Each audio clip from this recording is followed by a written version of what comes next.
Your instructor is Pamela D. Pike. Dr. Pike is the Aloysia Landry Barano Professor of Piano Pedagogy at Louisiana State University, where she coordinates the group piano and piano pedagogy programs. She earned her PhD in music education and piano pedagogy from the University of Oklahoma. Dr. Pike has won the Louisiana Music Teachers Association Outstanding Teacher Award and the LSU Tiger Athletic Foundation Undergraduate Teaching Award. She has published more than 36 scholarly articles and is the author of the book Dynamic Group Piano Teaching.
Hi, my name is Pamela Pike.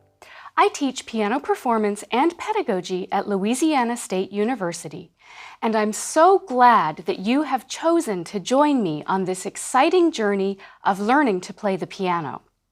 You likely recognized my performance of the Ode to Joy. By the end of our lesson today, you too will be playing the theme from Beethoven's iconic symphony. While each of you has come to this course with individual goals and reasons for studying the piano, during the coming weeks together, we will explore basic piano technique, music reading, and music theory at the keyboard.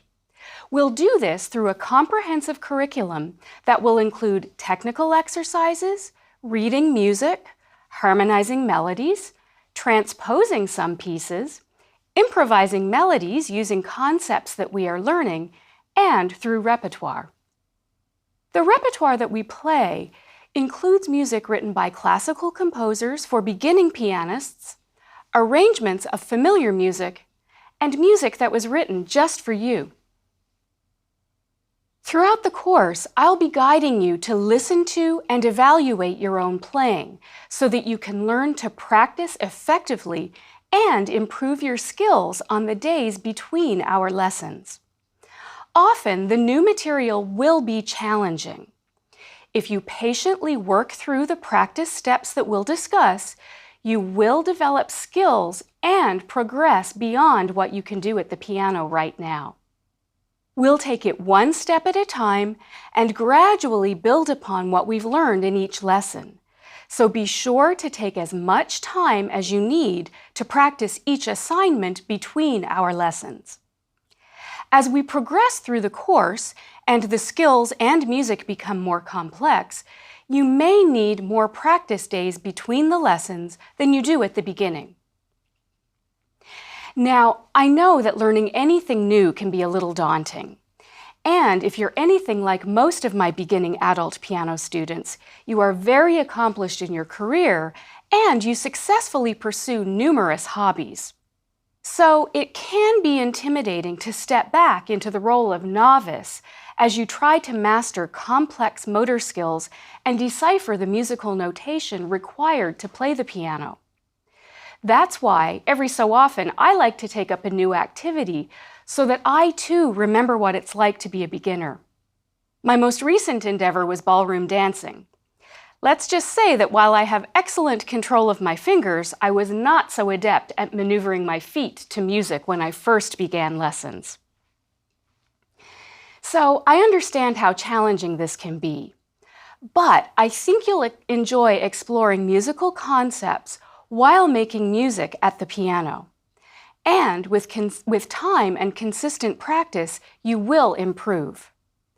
Just remember, even though much of what we learn in our course will be in a new context, and we'll be asking our fingers to work in ways that are unfamiliar, you already know more than you think. Even if you have never played the piano before, just by living and reaching a certain age, you already know a lot about music. I'll bet that you listen to music daily. And you've probably at least sung or tapped along to your favorite tune while driving in your car or waiting in line at the grocery store. On the other hand, you may have had some formal training when you were a child. If so, some of the terms and music that you learned may come back to you during the next few sessions. Other concepts will be new to you, or I may introduce concepts differently from how you remember learning them in the past. Please trust me as I guide you toward new ways of understanding and interpreting music. Concepts often become clearer as we progress and learn more about them in subsequent lessons. In today's lesson, we are going to do 4 things. First, I'll start by introducing the concept of finger numbers. Finger numbers help us to identify where our fingers should be on the piano at any given moment. And they can accelerate our learning by helping us to play melodies before we know all of the notes on the keyboard or in the musical score.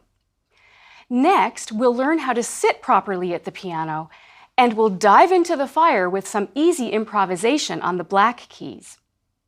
Then we'll gain insight into how different notes are played, and we'll see the important role of rhythm. Finally, we'll put it all together and play a portion of Beethoven's Ode to Joy. So let's get started. In piano, we number our fingers from the thumbs outward. So, this is finger number 1, finger number 2, 3, 4, and 5. If you've ever played another instrument, say the violin or the trumpet, you probably learned different finger numbers and maybe only needed finger numbers for one hand. If this is the case, be patient with yourself as you learn these new finger numbers. It seems simple, but there will be several things competing for your attention when you play, so don't be surprised if you use an incorrect finger number from time to time. So let's practice wiggling our fingers. Hold your hands straight out in front of you and wiggle finger number 3s. Now number 1s. Now, how about the right hand finger number 4? Left hand number 2, right hand number 2, left hand number 4. How did you do? Were you tempted to wiggle an incorrect finger when you switched hands? If so, don't worry right now. We'll warm up by reviewing finger numbers in our next lesson. And you can rehearse this anywhere during the next few days. You don't even have to be sitting at a piano to reinforce your finger numbers. Now, for another dexterity warm-up, with your right hand, touch the tip of finger 2 to the inside corner of your thumb, like this. I'd like you to notice 2 things as we continue this exercise. First, notice the curve in fingers 2 through 5 as you do this. When we play, we want our fingers to remain curved, as this eventually permits us to play faster and with less fatigue. Second, notice where each finger touches the thumb. The tip of your finger that is now touching the thumb is the fleshy part of the finger that will make contact with the piano keys in a moment. So let's try a few more of these. 2, 3, 4. Let's switch hands. 2 to the thumb, 3 to the thumb, 4, 5. Next, we should ensure that we have a comfortable and free piano position. When you sit at the piano, be sure that your bench is far enough back so that you have freedom to move your arms in front of your body. You will want to sit on the front half of the bench with both feet firmly planted on the floor so that you can lean from side to side without losing your center of gravity. Before we move our hands up to the keys, place your hands over your knees like so. Be sure that your hands are relaxed. Feel the curve from your knuckles, which we call the bridge of the hand in piano, through to the tip of your finger where you will make contact with the keys. Let's do a couple of shoulder shrugs to ensure that we are really relaxed. Now, gently lift your hands up to the keyboard and maintain the relaxed but curved shape of your hands. Ideally, your forearm should be parallel with the floor. Your wrist will act as a shock absorber, so everything is basically balancing between the fingertips and the shoulder with freedom and flexibility. So let's do that one more time. Place your hands on your knees, find that curved finger position. Do your shoulder shrug. Now gently lift your hands to the keyboard. Now, if you ever feel yourself getting tense as you play, or if you find your fingers straightening out, just place your hands on your knees, do a shoulder shrug, and reset your piano position. As we get further into the course, I'll provide additional suggestions for staying relaxed and avoiding tension at the piano. Now that we're at the keyboard, what do you notice about the keys? If you're sitting at an acoustic upright or a grand piano like this one, you probably notice that there are lots of keys. In fact, there are 88 of them. Regardless of whether you are using an acoustic instrument, a full-size digital piano, or a smaller electronic keyboard, your instrument will have both white and black keys. The black keys are organized into groups of 2s or 3s. These groupings help us to identify white keys and any of the pitches or note names more easily. In this course, we'll play both white and black keys, but right now we're going to play on the black keys first. So it's time to play some notes on the piano. For this exercise, we are going to place the left hand fingers 2 and 3 on the group of 2 black keys, and the right hand numbers 2, 3, and 4 on the group of 3 black keys. Compare your hands to mine. Make sure that they look the same. Now, if you are more comfortable moving your right hand higher to the next group of 3 black keys, please feel free to do that for this exercise. Now that you have your hands in place, let's play 3, 2, 3 in the left hand and play it 3 times in a row like so. 3, 2, 3. Now, please join me. 1, 2, and play.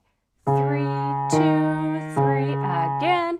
3, 2, 3, and again. 3, 2, 3.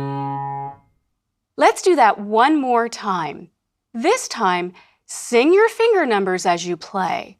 I know it sounds a little silly at first, but verbalizing the finger numbers as we learn them is an effective way to reinforce them. 1, 2, left hand. 3, 2, 3. 3, 2, 3. 3, 2, 3. Now, let's give the left hand a rest and get the right hand moving. You might want to place your left hand in your lap for this exercise. How about if we try 2, 3, 4, 3, 2 in the right hand, like this?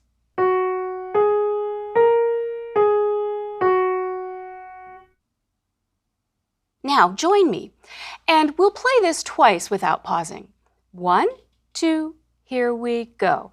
2, 3, 4, 3, 2, and again, please. 2, 3.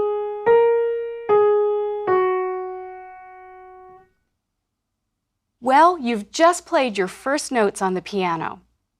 In the music book that accompanies this course, in the chapter with Lesson 1 materials, you'll see an exercise titled Warm-Up Number 1. This bare-bones fingering notation reflects what we just played. LH stands for left hand, and RH stands for the right hand. You may wish to use this visual representation as you practice these warm-ups on your own.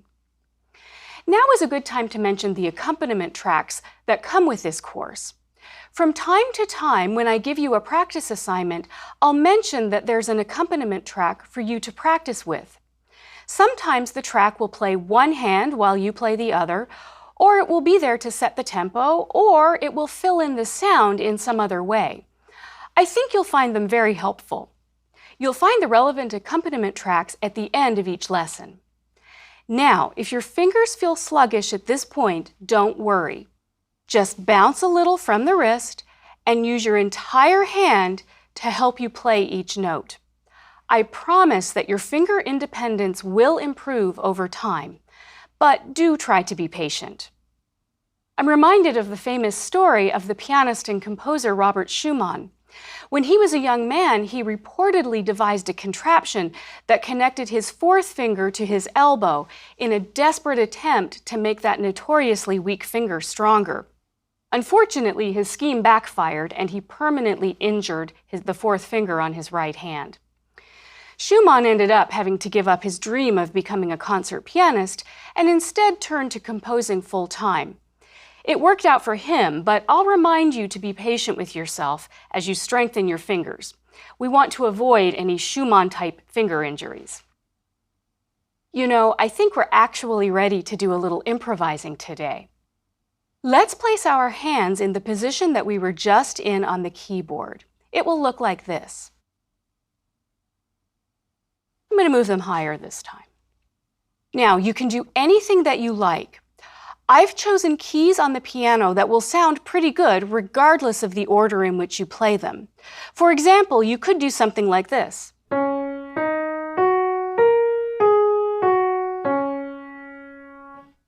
Although any order of notes will work, I would recommend starting and ending with either the left hand finger 3 or the right hand finger 2. I think that you will find this more pleasing as a beginning and ending note based on the accompaniment that I'm going to play with you in a moment. I'd also recommend that you listen to the accompaniment for a couple of seconds first and then start playing. Remember, you can play your fingers in any order. You may play the notes fast or slow or both, and you may hold some notes longer than the others, or you might even try playing 2 notes at the same time. Just listen to the accompaniment and play some notes on your piano. When you find a melody that you like, try to remember the pattern that you just played so you can do it again in the future. That's a good trick when improvising. So let's take a deep breath, put your hands on your knees, do a gentle shoulder shrug, and gently place your hands on the keyboard like so. Remember, you can move your right hand up to the next group of 3 black keys if that is more comfortable for you. Now, I'm going to begin playing the accompaniment, and when you are ready, please join me.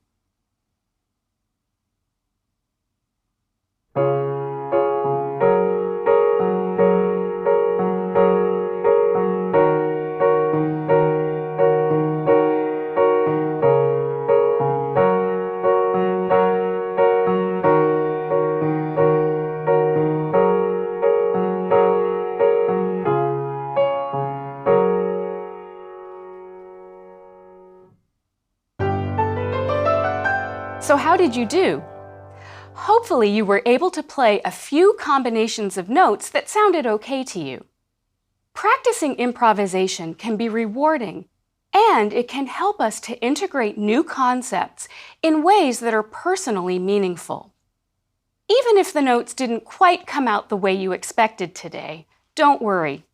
We'll be improvising again in our future lessons, and it tends to get easier over time.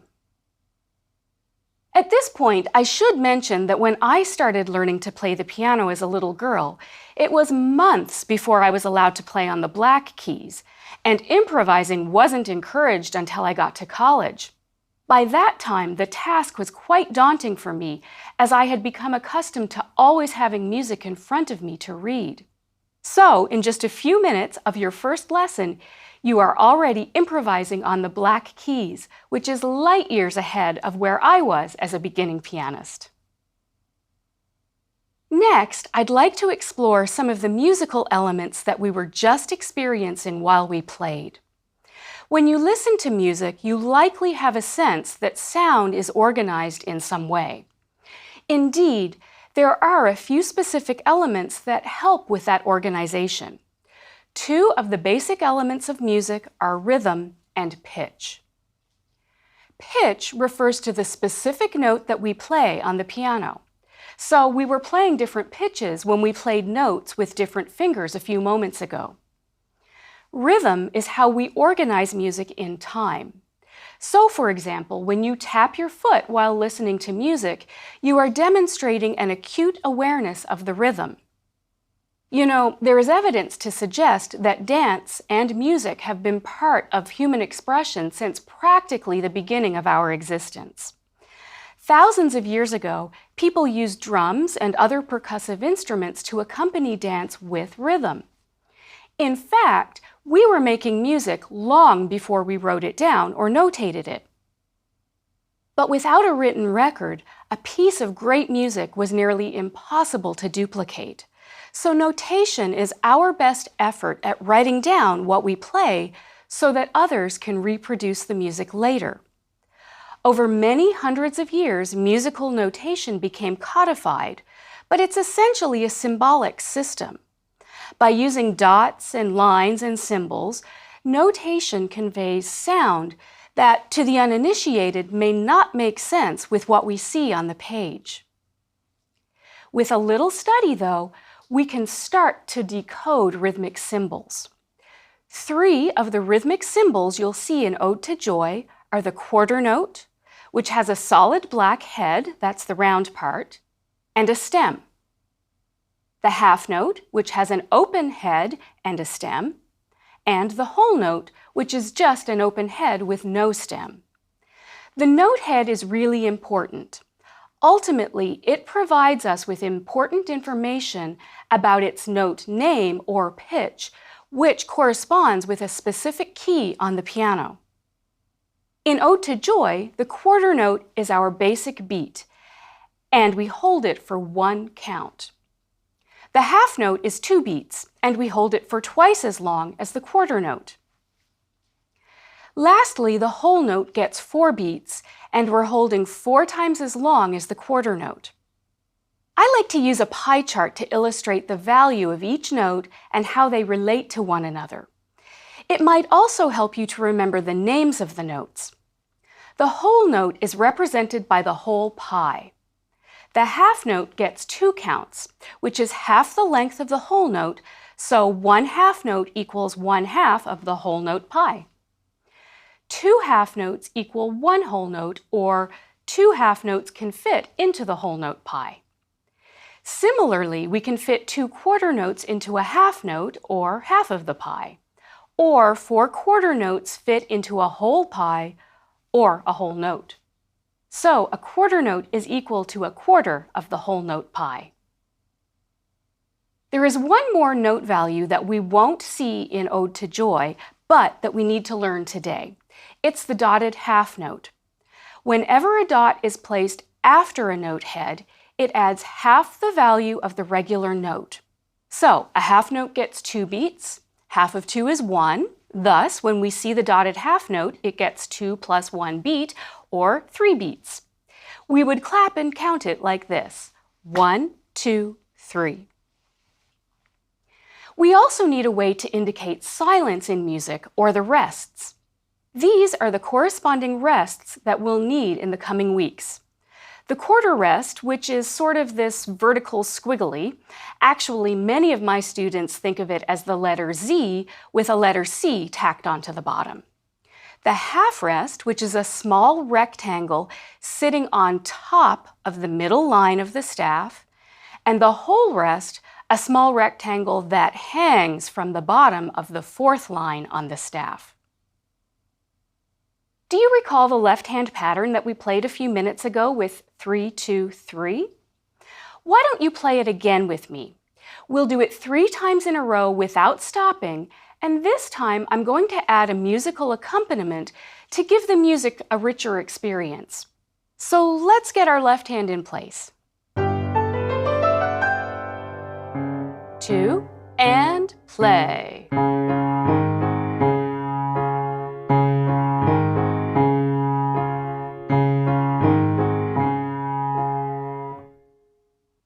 Did you notice that we held one of those notes in each grouping longer than the others? Did you identify the last note as a half note since we held it for 2 counts? If so, great. Let's try the right hand warm-up, and this time try to identify whether the final note is a quarter note, a half note, or a whole note. Is your right hand in place? Here we go.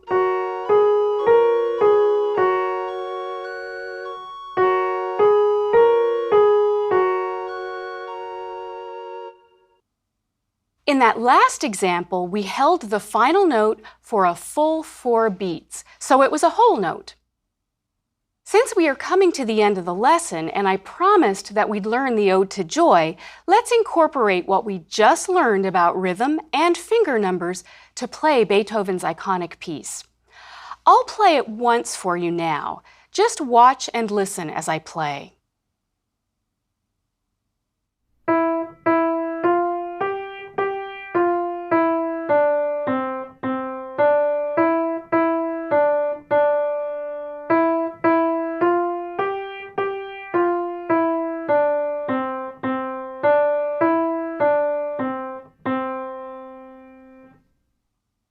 You may have noticed that you'll need the white keys for this piece. To find this new position, look for the group of 2 black keys toward the center of your keyboard and locate the white key just to the left of the group of 2. This white key will be where your left hand finger 3 will rest. Finger number 2 will be on the white key right next to it. Since the melody will be shared between the hands, the right hand finger number 2 will be on the white key just to the right of the 2 black keys, or on the white key next to left hand finger number 2. Then we will place the right hand number 3 and number 4 on the adjacent white keys. Your thumbs and pinkies are relaxed. Compare your hands to mine. Remember to stay relaxed and sit far enough back from the piano. Since both hands will be right in front of your body for this melody, sitting back can help with comfort. I'd recommend that you find the finger number notation with the Lesson 1 materials in your music book and practice this on your own, since you'll likely need to play this slowly at first. Just work at your own pace and be patient with yourself. Remember, even though you know this melody, your fingers have probably never moved this way before, so it will take time to train them. But before our next lesson, please review the video and try to play along with me. Before you start the next lesson, let's set a goal for you to be able to play Ode to Joy at the speed I just played it. Do a little each day.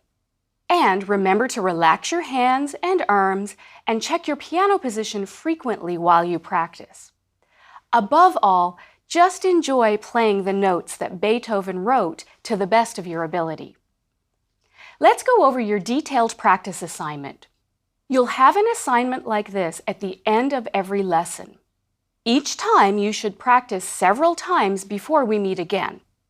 For today's lesson, at each practice session, please wiggle your fingers and tap each of your fingers to your thumb and say the finger number.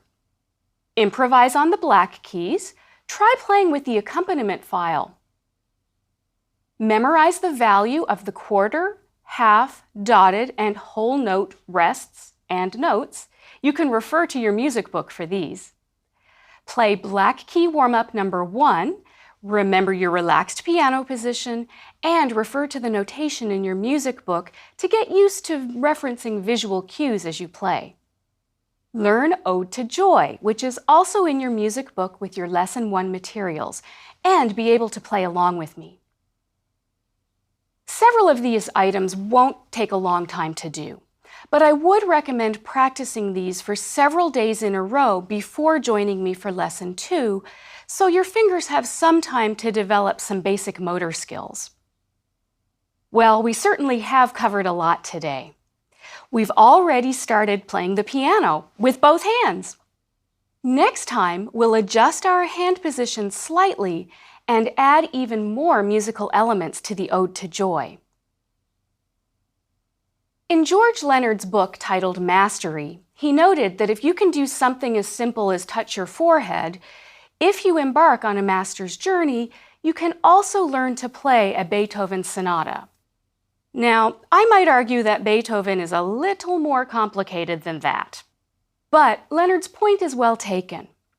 Just as you had to break down complicated tasks into smaller, discrete skills when you were young and learning to touch your forehead, we will do the same with the piano in this course.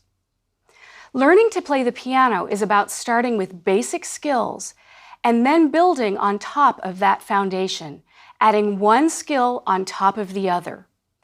Each of these skills will be strengthened and become more automatic over time and through careful practice.